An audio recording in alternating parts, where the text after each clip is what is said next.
All right, let's do this again. Overview of Space Empires 5. I'm going to look into some specific aspects of the game later on, but a brief example of what the game is to proceed. This is a game where the object is one of those civilization building things. You start out with one or more homeworlds, then you expand to conquer the universe or make peace with everyone. There's options there.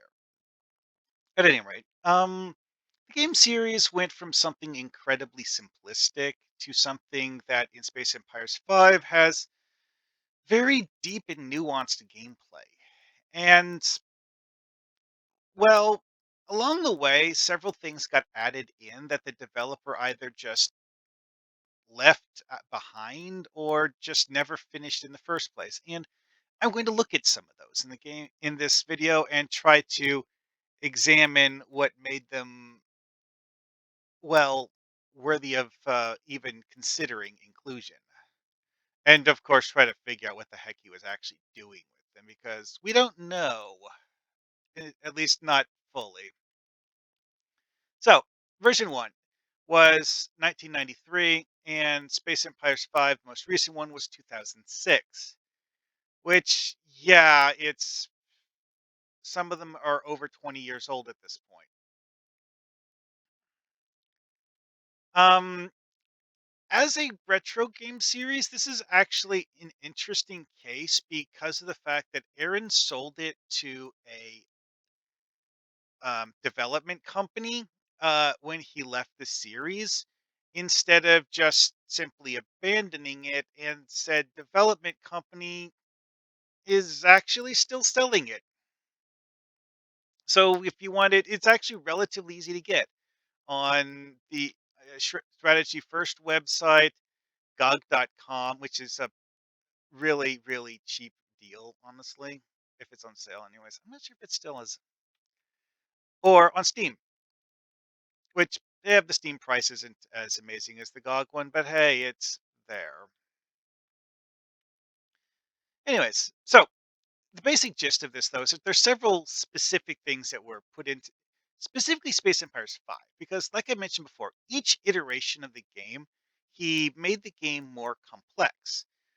Well, in Space Empires 5, there's hints that he had a level of complexity he was thinking about adding to the game that just wasn't in the previous ones. And apparently, as part of his deal with Strategy First, he had a hard deadline on when the game had to be sold, and thus it's probable that some of these things were planned features that he was thinking about adding, but ran out of time to make work, so he just dumped them.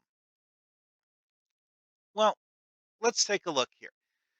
The main things are anomalies in system types and stellar object types, which is destroyed stars and comets. Thing with those is that those are actually leftovers from Space Empires 4. That part of the data file is actually the same in Space Empires 3 and Space Empires 4.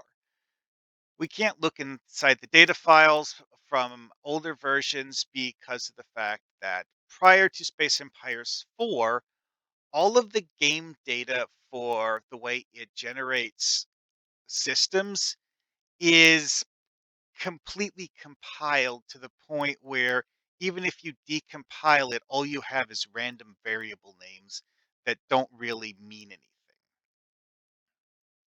So there's nothing to look at because like Space Empires 3 actually does have a universe creation wizard and a tool for adjusting certain of the aspects of the game.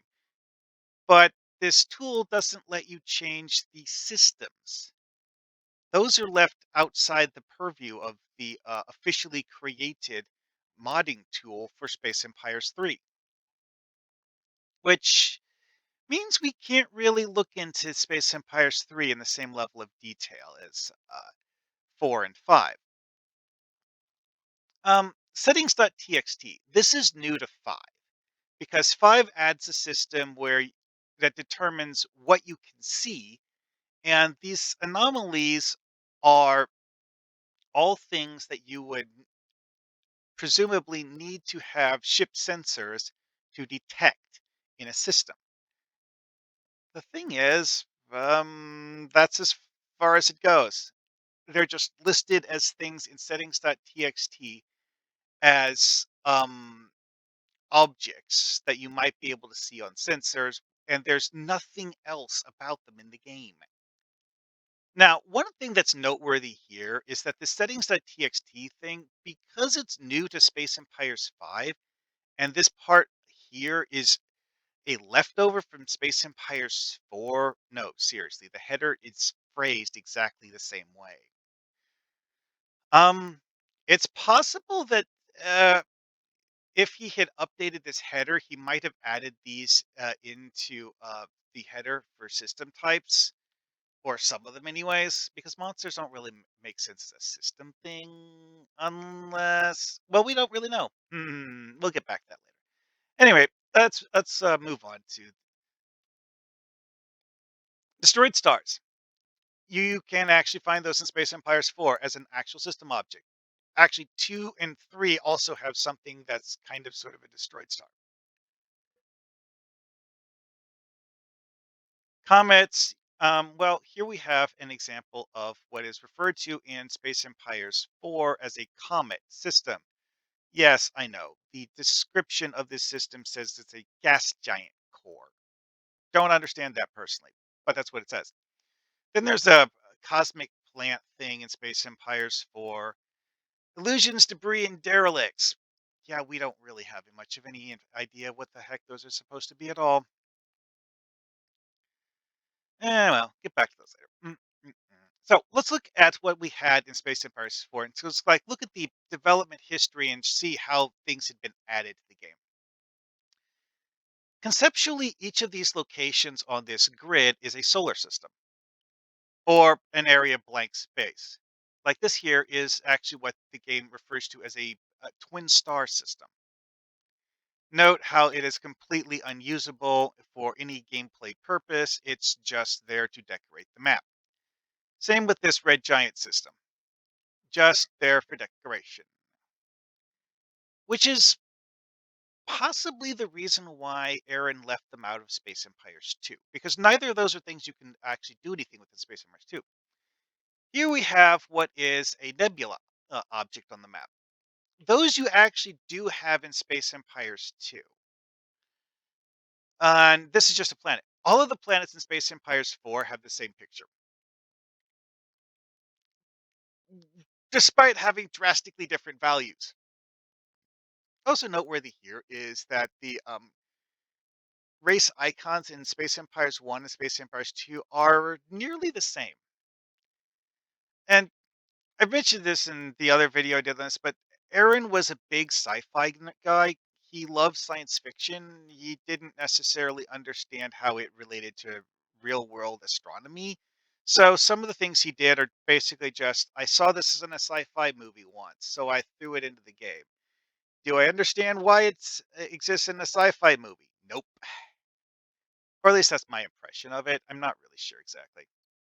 It's like Space Empires 2 has a handful of very simple pictures for stars.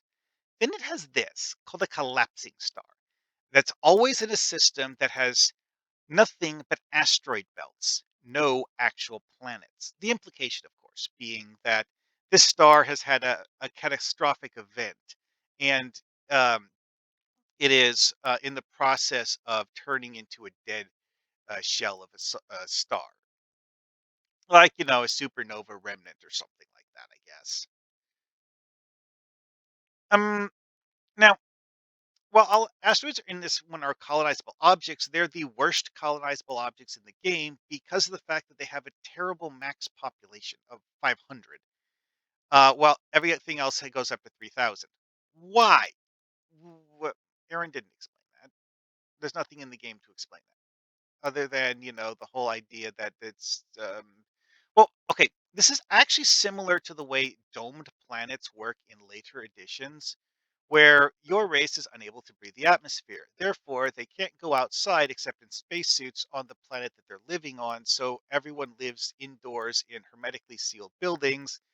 And also, I guess this drastically reduces the rate at which the colony can construct stuff and drastically reduces living space because they can't go outside. So it, well, in Space Empires 5, that reduces the maximum population by 80%. This is a different one. This is like 1/6 instead of 1/5, but close enough. Same basic idea, I think. So the idea is that you have to build habitat domes on the asteroids and thus, drastically reduce population cap, I guess. Thing is, the way this works in Space Empires 2 is a mechanic not in the later games. In Space Empires 2, you need to use a different kind of colonization module to determine the maximum population of a colony.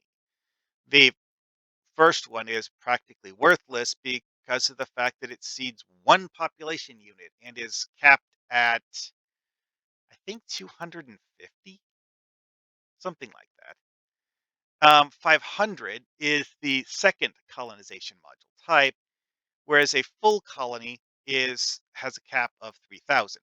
And you need to upgrade from a settlement to a full colony by recolonizing the planet with a new colony ship. I think this is part of the logic behind why Aaron decided to get rid of that in later games, is because that doesn't make a whole lot of sense. Anyway, though, while later games have a lot of complexity in how the planets are set up, this game just has like different size ranges of planets and also magnetic storms, hydrogen clouds. Well, like you mentioned about Space Empires 1, it had that as a galaxy map object. Here it's an actual system type. And this is actually something that we see in the later games too, because, you know, normal solar system like this, region of, I don't want to be here. That's a void between solar systems. And of course, then we have actual things that are special system types like a collapsing star system. Space Empires 2 had very, very few options there, but it did have enough stuff to be interesting. Also, I suspect that completely changed the way it randomly generates things. He reused a lot of art because why not? But also, some of the basic core concepts seem to have changed. Here we have Space Empires 3. Remember what I said about planets being directly changed? Well, this one actually adds a size stat to planets. So it's a large hydrogen planet or a small hydrogen planet, and so on and so forth. This does not have physical types like the later Space Empires 4 and Space Empires 5, but it decides whether you're able to colonize a planet based on whether you have a colonization technology that is designed to work in that kind of atmosphere, which is a feature that the later games sort of used. Because 4 and 5, it's physical type, not atmosphere, because in this one, domed planets aren't a thing yet. That's something that doesn't come until 4 and 5. This planet either, or in Space Empires 3, either you can colonize a planet or you can't. If it's an argon planet and your colonization technology is carbon dioxide, you can't colonize it. It just doesn't work. Storms and nebulas, basically the same thing as Space Empires 2, carried forward directly. Now, instead of a collapsing star like we had in Space Empires 2, it had a destroyed star. Solid core remnant of an aeons old destroyed star. Yeah. It also has another thing that's in some ways very similar because the destroyed star, you see, it has a handful of asteroid belts in the system, and it's otherwise empty. Well, an antimatter star will have one object. Every time I've seen this system, it has exactly one object, which might be a planet or it might not. This one's an asteroid belt, obviously. But a molten antimatter star generating massive amounts of radiation. Yeah, that's literally it. In Space Empires 3, he hadn't added the idea of solar system effects yet. In Space Empires 2, while gas clouds would obscure your ship from a view of enemies. Just being in the system didn't. That's a feature he adds in 4 and carries over to 5. 4 is the first time we have system effects. And the molten antimatter star was one of those things that's like, wait a second, does this like damage your ships just for being here? Oh wait, no. Space Empires 3 doesn't have system effects. But if I was to actually rework this into a thing for Space Empires 5, I would totally give this star an effect that damages everything in the system every turn. Because, hey, you know what? A solar wind made out of antimatter would be a problem. Anyways, other things from Space Empires 3. Oh, yeah. I mentioned that the whole thing of like having star colors in Space Empires 2. Like, there was that other one that's kind of like an orangish red star. And then there's these two, with just like a deep red and warm yellow color. Well, this was 2. 3 added a whole bunch of new colors, like a whole bunch of new colors. Pink, purple, and also green, teal, maroon that don't correspond to real life star types. Later games leave a bunch of these out and are just like a scale from red to blue, red, orange, yellow, white, blue, you know, that sort of thing. But yeah, this is something that gets axed from later games because, like, Space Invaders 2 is this weird middle ground where he made the game more complex, but hadn't settled into a system that, you know, made sense yet. A lot of things in 3 that just, what? Why? How? Anyway, 4. 4 changes the planet things again because, like I mentioned before, in this one, we have planet physical types determining whether you can colonize them, which in the game as released was ice, rock, and gas giant. Mods can change that, obviously, but in the game as released, that's what we had. Atmospheres. This actually is different than the set of atmospheres we had in Space Empires 3, presumably because he was rebuilding everything from scratch. It drops argon and chlorine and adds methane.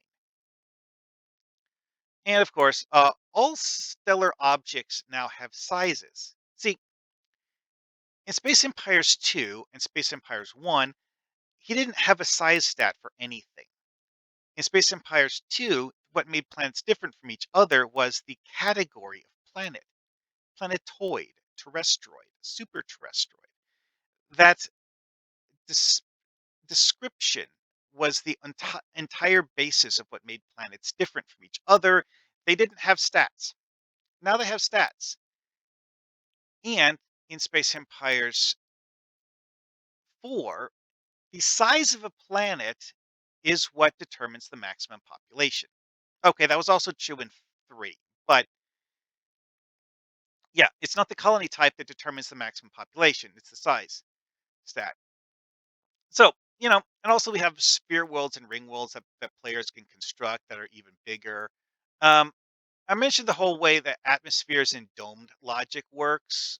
That's in this one because, you colonize based on physical type. Atmosphere is a different category entirely. So, if your race is an ice lives on an ice planet and breathes a hydrogen atmosphere, well, you can colonize a planet that's an ice planet with a carbon dioxide atmosphere, but it's a domed planet.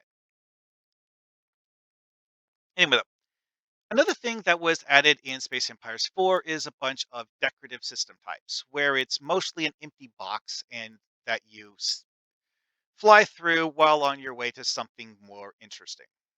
Which is probably why he left them out of Space Empires 5, is that most of these dead systems are just junk that you are there to get away from.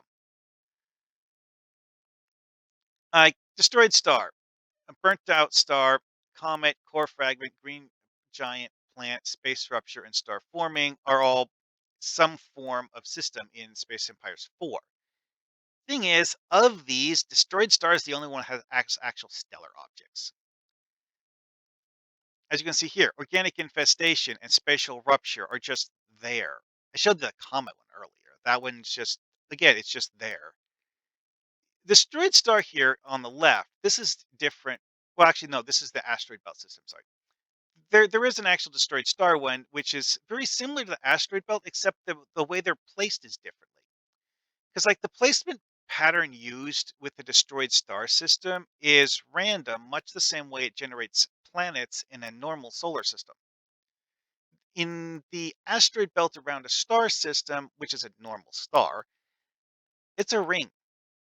That's something you see in Space Empires 5 too, is that you will see systems in Space Empires 5 where it's just a ring of asteroids around a star.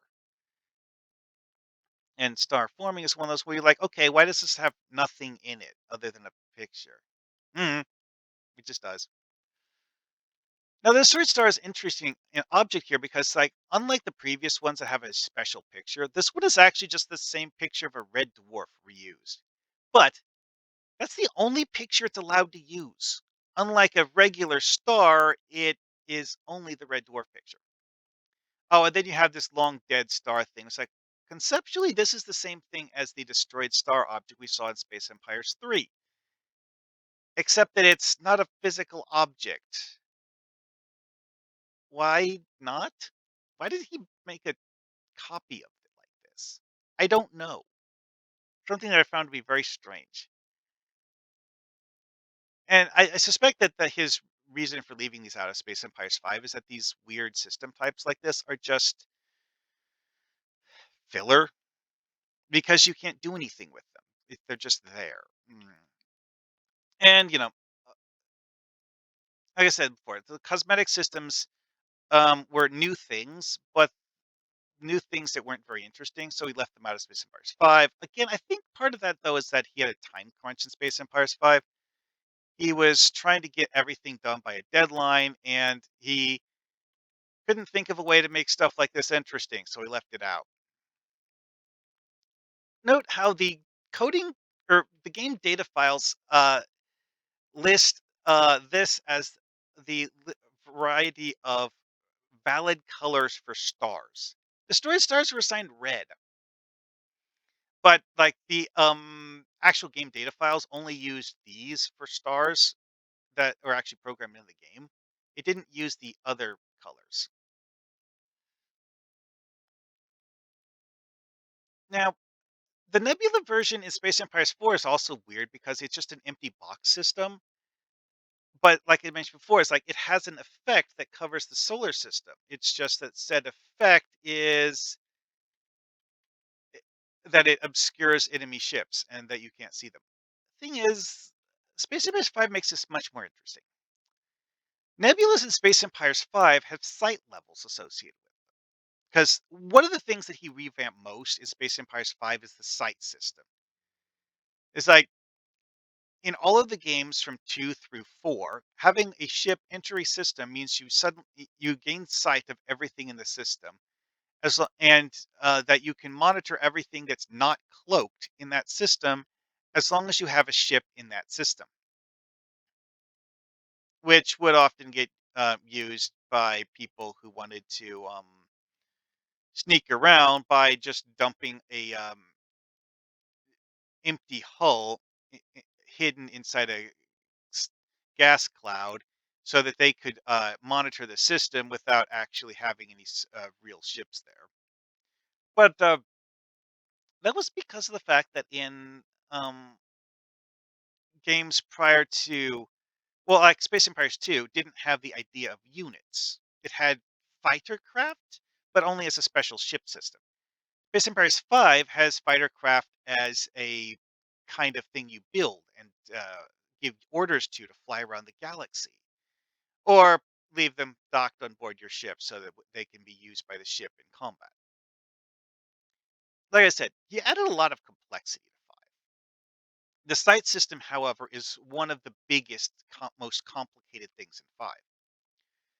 Because, like I said, sight levels. If you can see up to sight level 5, then in a cloak or a cloud like this that has a sight level 3 obscuration effect will not hide enemy ships from you. You will actually see that there's an enemy ship there, and therefore you could choose to attack it the same way you would if it wasn't inside the cloud at all. However, if your sight level is 3 and the cloud has a sight level obscuration of 5, then you will not be able to see them at all and won't know that they're there. Now, note this red area here. This is unexplored space. The gray area is places that have been explored, but you don't currently have sensor coverage of them. The green area is what you currently have system coverage of. And this is the aspect of this system that was the most complex, is that you don't necessarily remember everything. Because if you saw an enemy ship over here, or a starbase, or a satellite cluster, or a minefield, as soon as you don't have active coverage of that location, you lose the ability to see the enemy units that were at this location. So if you had approached this warp point with the intent of traversing it, but you know you realize that they'd have placed a bunch of satellites there to defend the warp points. Well, you kind of, sort of, can't do anything with that and need to leave it alone. But if you leave, you will lose memory of what he had at the warp point, so you wouldn't necessarily have the same thing waiting for you next time, and you won't remember that. Now, gas clouds, most stellar objects. Actually, I think every stellar object in the game as published, you retain memory of.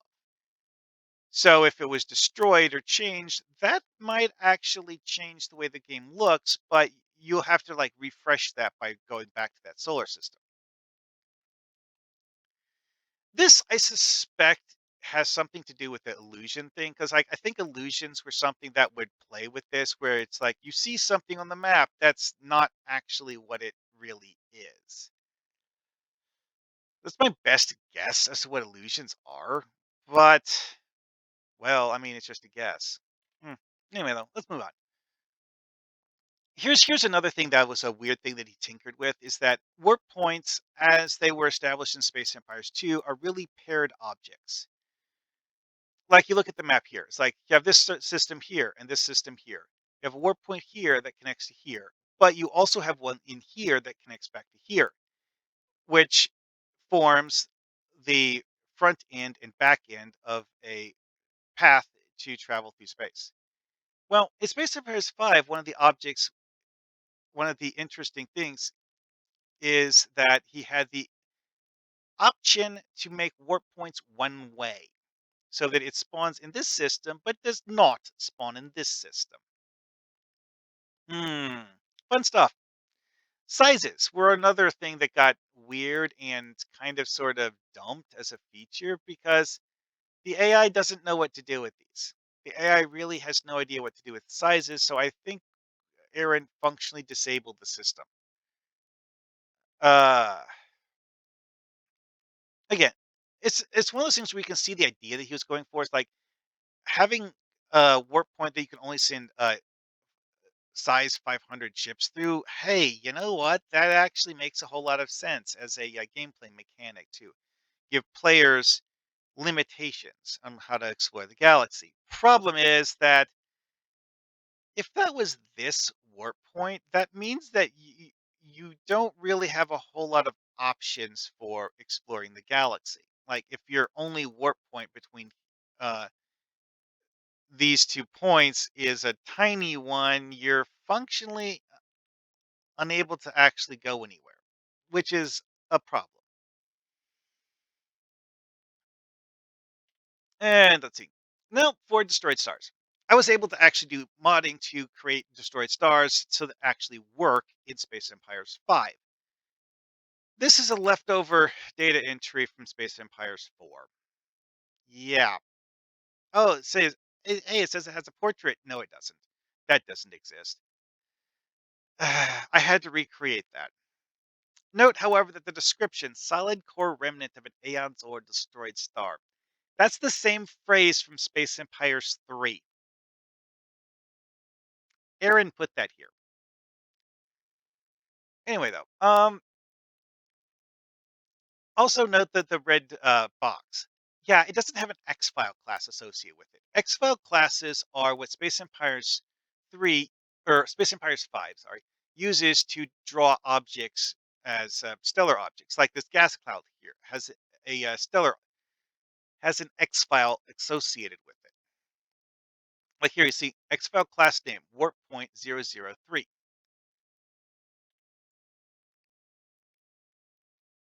Now, he didn't create one for destroyed stars at all.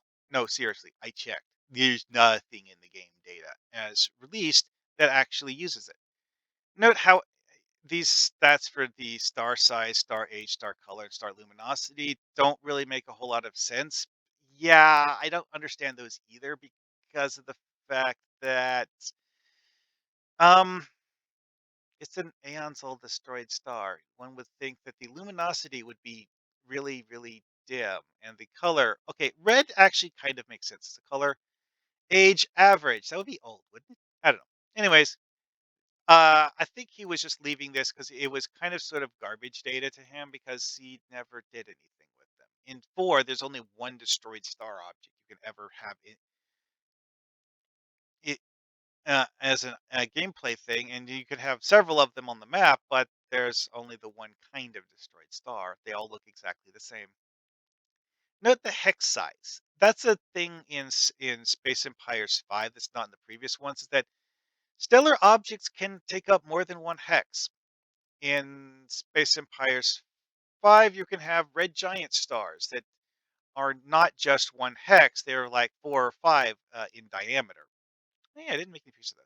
This is it's a thing that was in Space Empires 1 that didn't make a return as an actual gameplay thing until 5. But hey, it's nice that it did. Anyway, so what the what else was required? Well, I mentioned you have to create an X-file class. Well, here's the X-file class that I created, which is created by copying a red dwarf star, but changing the override texture file and the name, obviously. It's really not all that interesting. It's very simplistic work. You just have to actually make sure you connect all of the dots properly. And of course, create a new override texture because Planet 1000 is used for actual planets in the game. And the default texture, I don't remember what the default texture is. I think it's actually a featureless black orb. But each of these is actually the same Planet 1000, just sized differently because that's what the starting scale is for. Base model radius. Yeah, that's how it determines what size it makes it on the galaxy map. And override texture is what actually makes it look like something. Now, the star glow effect here. See, if you look very closely at these, this has like a thin green halo around it, which is the atmosphere effect. This also has a thin red halo around it. Again, atmosphere effect. That's kind of what this here is. But because of the fact that the model radius on this is so much smaller than a normal star, it has a glow effect that's the same size you would have for a red dwarf star, but the actual model is much smaller, so the glow effect extends farther. This is something that you can just tinker with in mods at will. Some of the X files are more don't actually even have a or well, some of the classes are more about the visual effects anyways, and the X file is really just a placeholder. And that I kind of sort of went like into a middle ground on this one. Okay, so system types. The game will not spawn destroyed stars unless told to spawn destroyed stars. Specifically, it won't mix them with regular stars. Because that's like the one thing that's most notable about destroyed stars in Space Empires 5 is that when you tell the game to spawn a random star, it will choose any star. If you tell the game to spawn a random destroyed star, it will spawn a random destroyed star. Those two are completely different item pools. It will not mix them unless you specifically tell it to spawn a normal star and spawn a destroyed star at a different as a different object. It does that is the main difference between them in terms of universe design is that the set of options is a completely different, separate thing. Because in terms of gameplay, the game actually kind of treats them the same to a drastic extent, which I'll explain later. But yeah, you have to make a system to use them. Here's an example of one I used. This is actually a very small system. It's functioning like this here. It's like it has some clouds in it. It has a few planets in it, and it has a destroyed star in it, and that's about it. Now, there is a normal destroyed star ability category, which actually exists as a stock data thing. This is the same list of abilities that the destroyed star has in Space Empires 4, which is nothing. It does not have an ability in Space Empires 4. Despite the fact that Space Empires 4 was the version of game in which Aaron added abilities to the game, stars didn't have any abilities, or at least destroyed stars did. You could make this do something. Like I mentioned earlier with antimatter stars giving it a system-wide damaging effect, you could totally do that if you wanted to. Or you could give it some other ability. There's a variety of options, and I don't have time to go over all of them. So, I mentioned the whole thing about them being named strangely. In Space Empires 4, destroyed stars were simply called stars. I don't know why Aaron coded it this way, but he did. The first time I saw this playing a game, I didn't realize that it was a separate stellar object from a normal star because it looks like a red dwarf. It uses the same picture. When you click on it, it just says Quirok star. You have to go into the editing tool to edit the game map and select a picture for it to even confirm that it really is a destroyed star and not an ordinary star. That I found to be kind of strange. But like, why did Aaron code it just to say star? I don't know, but he did. It's not the only thing that has a very strange quirk, though, because like storm objects are always just named storm, nothing else, just storm, not Quirok storm one. No, just storm. Which means that if you set an object to uh, orbit a storm, it will be called Storm A because of the fact that the orbiting mechanic is seemingly designed solely for moons of planets. And Aaron didn't think about the idea of what would happen if objects other than planets and moons were used for the orbiting mechanic. Well, I mean, hey, it's what he designed it for, not what modders used it for later. Eh. Anyway, though, the weirdness like that, though, yeah, it's like the way things get automatically named. Kind of strange sometimes. For most purposes, though, destroyed stars are actually treated the same as ordinary stars. Like abilities that check the number of stars in a system in order to determine the scale of the ability will see a destroyed star as a star. And it's not entirely clear just how far this goes. I don't really get that. Yes, I know I made this one green. Yes, that was intentional because I made the glow effect green. Eh. But yeah, it's like I didn't mess with these stats either. I really should probably, if I'm going to redo this, I should probably tinker with these stats, but whatever. That's something to worry about later. And oh yeah, one last thing. Space Empires 5 also added the idea of blocked hex radiuses, which is mostly used for large stellar objects so that you can't go into the core of the stellar object and have to go around the stellar object. In fact, with most stars, they're actually coded so you have to go around them. You can't fly through them, unlike all of the previous iterations of Space Empires. Remember the space rupture system that was an empty void in Space Empires 4? Well, this one, instead of making it something that just like randomly pushes your ships around, I made it so that it is a maze you have to navigate. Nyeh. I think it came out rather way interesting way. It's like it's completely chaotic. You have no idea where anything is going to be, but once you've navigated it once, no big deal, and that's it. Um, trying to guess what Aaron was thinking with monsters is pretty obvious.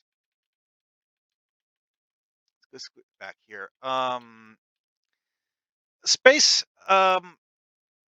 fiction often has the idea of cosmozoans, creatures that exist uh, uh, roaming the stars and that are, dangerous and stuff. That seems like the monster thing. We had them in Star Trek too. Problem is, that's literally the only thing we have to go on. Debris. This is something that gets used in some mods, actually. I don't know that it actually uses the site settings, though. I think the debris object that some of the mods do are actually just storms created by a script file and then removed by a different script file. But um, that particular idea, though, is that you have a space battle. You have ships get destroyed. Therefore, you have debris left over from the ships that got blown up. I mean, what exactly this means? I don't know. But it's a thing that did get put into some mods, but it's not necessarily what Aaron was going with. We don't really know. Like derelict. Derelict feels like much like the way that Space Empires 5 has ruins on planets. Like Space Empires 5, when you colonize a planet that has ruins, it will give you some sort of bonus to your empire for colonizing that planet. There was actually a mod called Junkyard Wars where you had very limited ability to perform research normally, and instead your best option was to colonize as many planets as you could because all of the planets would have tech on them and you would get a random tech every time you colonize a new planet because it used applied the ruins mechanic to all of the planets and didn't make it something that spawns only on like 1 in 100 planets or something. I'm actually not sure the exact numbers in the stock.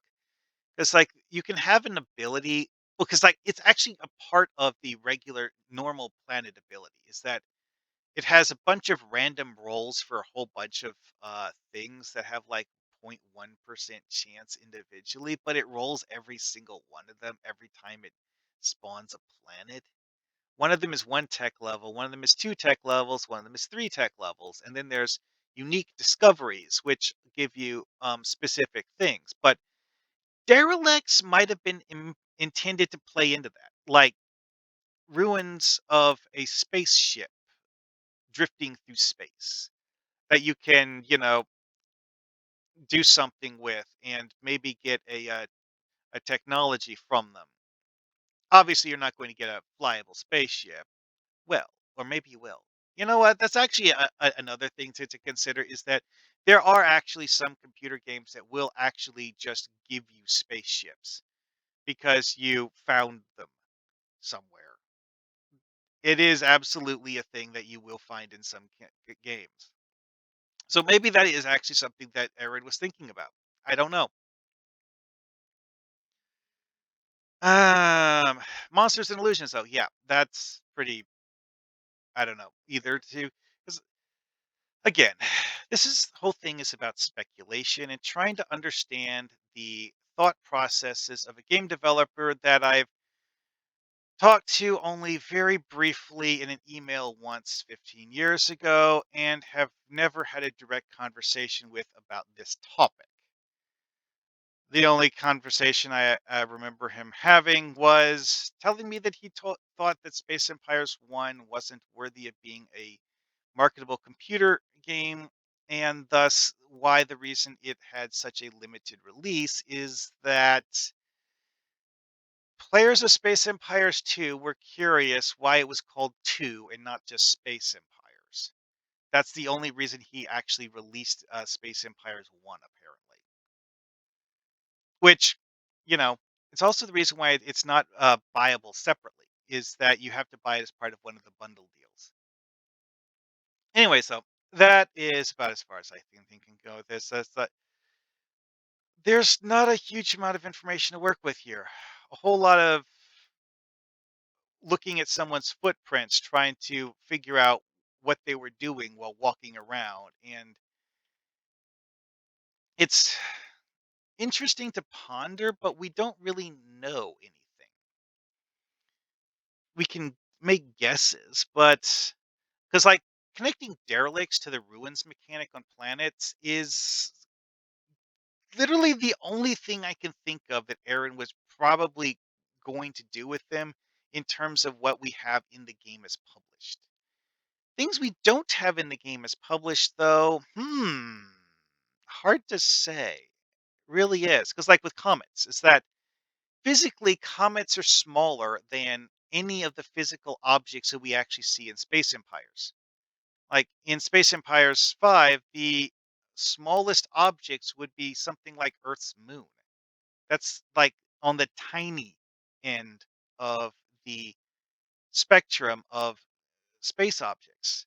Like if that's a tiny object like the Earth's moon, w- what would be an what would even be a comet? Now, notably, you have storms, which are not, physical solid objects. So maybe comets would be kind of rendered more like the way storms are, where it's not actually, it's like a visual effect on the map and not an actual like round object. But that, of course, gives you the questions like, what would a comet do when you interact with it in the game? Aaron never actually did anything with that system in Space Empires 5 or Space Empires 4. Sorry, it just doesn't do anything, which I suspect means that he wanted to put them in as an object because it sounded cool, but in terms of gameplay, he just couldn't think of a good thing for them to do. And with that, I think I've exhausted pretty much everything to talk about. See you guys later.